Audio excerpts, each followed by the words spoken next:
पनवेल शहरातील वडाळे तलावाजवळ दीपावली निमित्त भाजपच्या युवा मोर्चाने आकर्षक रोषणाई करत पूर्ण मार्ग उजळून टाकला। त्यामुळे अबालवृद्धांचे पाय ही रोषणाई पाहण्यासाठी गर्दी करू लागले। पनवेल आणि परिसरातील नागरिक येथे आपली वाहने घेऊन येत असल्याने नागरिकांचा वाहतूक कोंडीमुळे हिरमोड होत होता। हॅपी स्ट्रीटवर हॅपी होण्यासाठी येत असलेले नागरिक वाहतूक कोंडीमुळे थोडे दुःखी होत होते। यावर उपाय म्हणून भाजपचे उमेश इनामदार यांनी नागरिकांची ही समस्या लक्षात घेतली। त्यांनी तातडीने याबाबत विचार करून पनवेल शहर वाहतूक शाखेचे पोलीस निरीक्षक औदुंबर पाटील यांच्याशी चर्चा केली।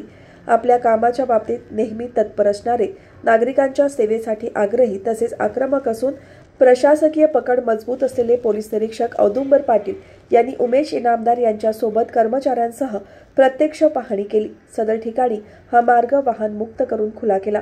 यामुळे आता नागरिकांना मनसोक्त या ठिकाणी रोषणाईचा आनंद लुटता येणार आहे। आपली छबी कॅमेऱ्यात टिपता येणार आहे।